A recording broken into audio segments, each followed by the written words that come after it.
Olá pessoal, tudo bem com vocês? Eu me chamo César Teixeira Pacheco, sou estudante de Engenharia Elétrica da Universidade Federal de Santa Maria, campus Cachoeira do Sul.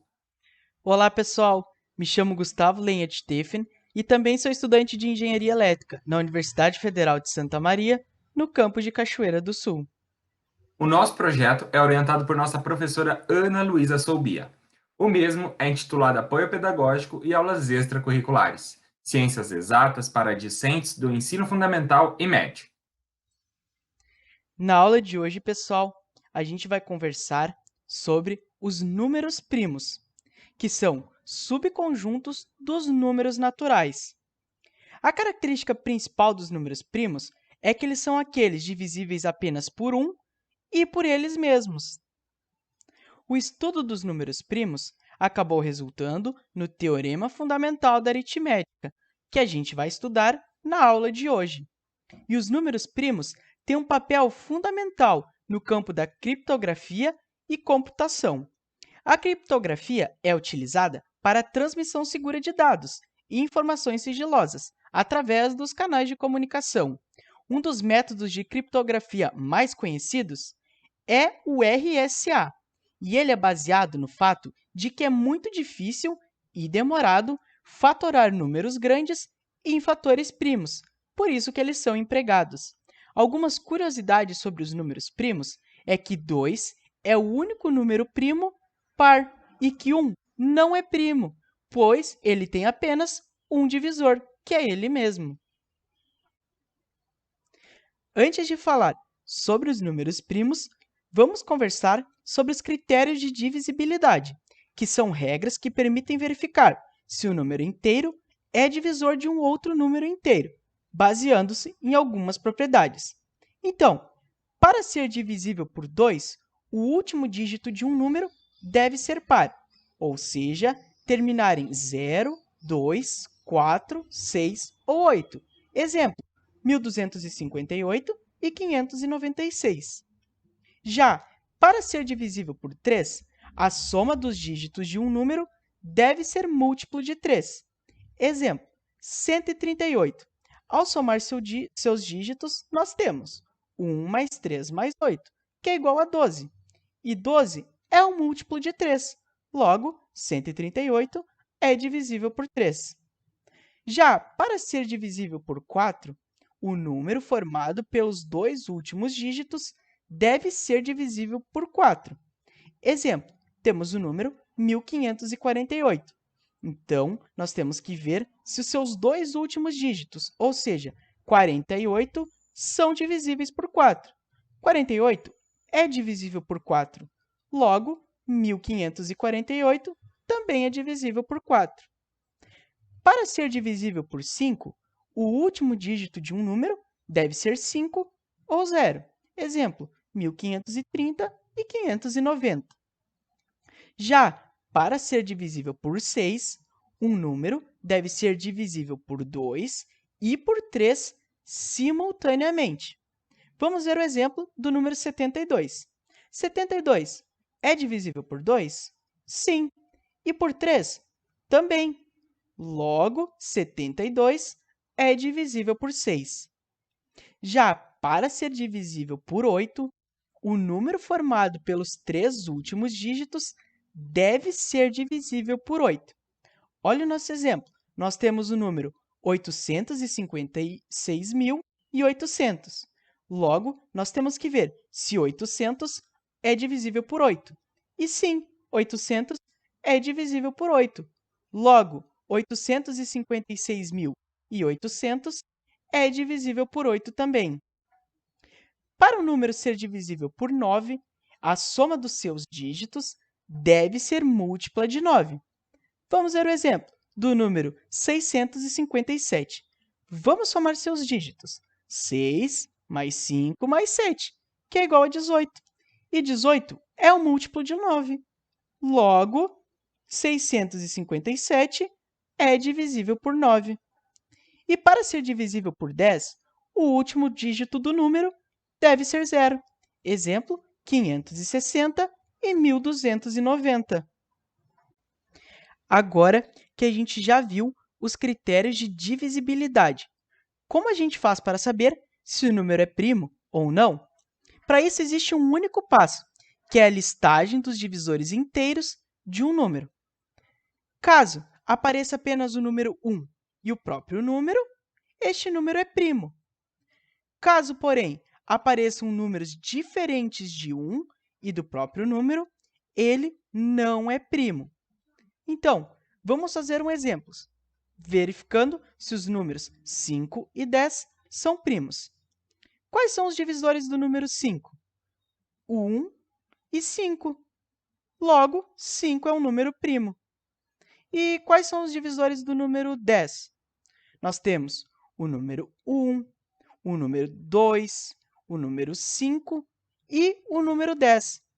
Como apareceram números diferentes de 1 e de 10, 10 não é um número primo.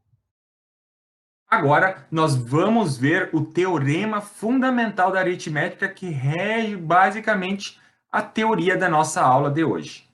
É muito importante para a decomposição em fatores primos. O teorema fundamental da aritmética diz que todo número inteiro maior que 1 pode ser representado como uma multiplicação de fatores primos. Vamos ver alguns exemplos. Primeiro, 32. Como podemos expressar de outra maneira o 32? Podemos expressar como sendo 2 vezes 2, 4, vezes 2, 8, vezes 2, 16, vezes 2, 32. Então, podemos multiplicar o 2 5 vezes. Então, vamos ser 2 vezes 2, vezes 2, vezes 2, vezes 2. E sempre que nós temos essa repetição na multiplicação, nós vemos que podemos representar pela potenciação. Então, 32 também pode ser representado como sendo 2 elevado na 5.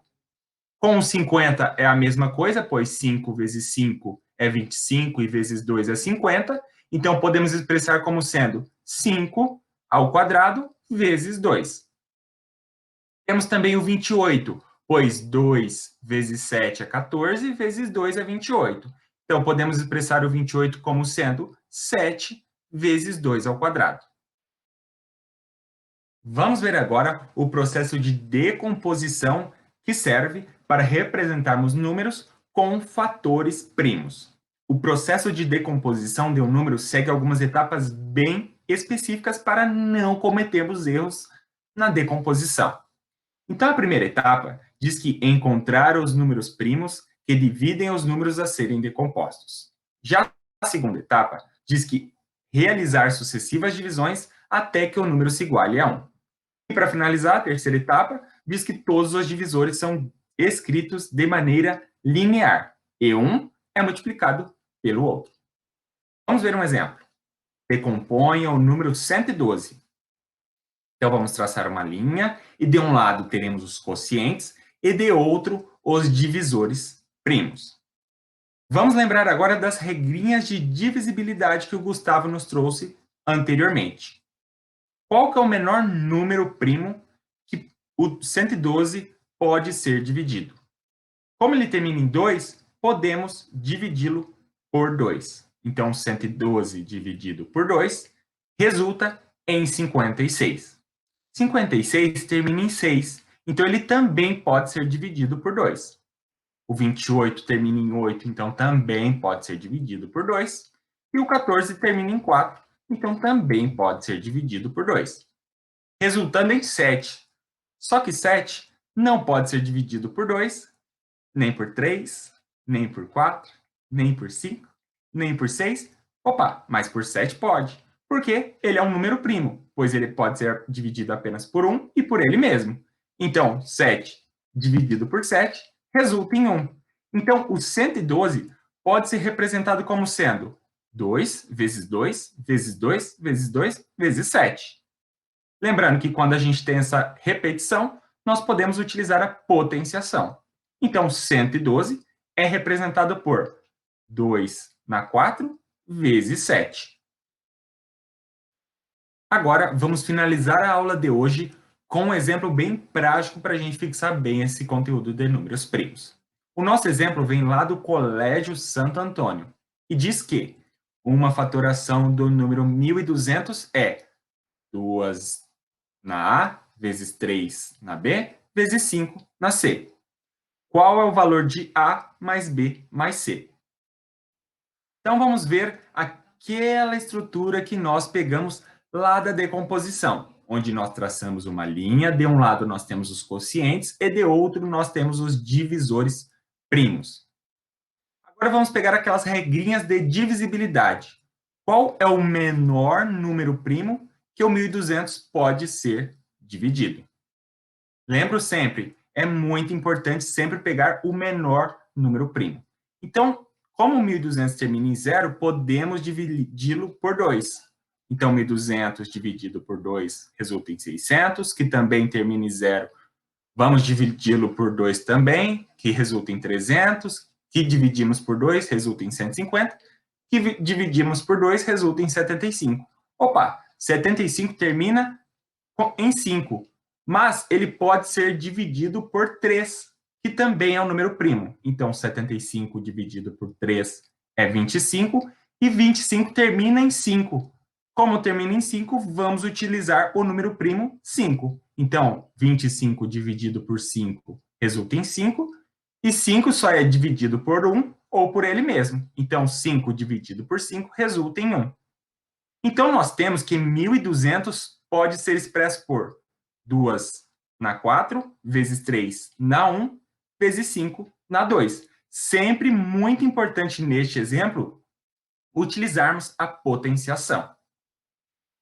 Temos então que A é igual a 4, B é igual a 1 e C é igual a 2. Logo, a soma resulta em A mais B mais C é igual a 4 mais 1 mais 2, que é igual a 7.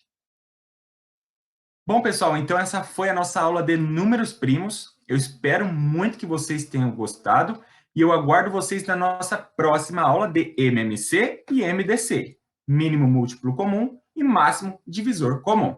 Até lá!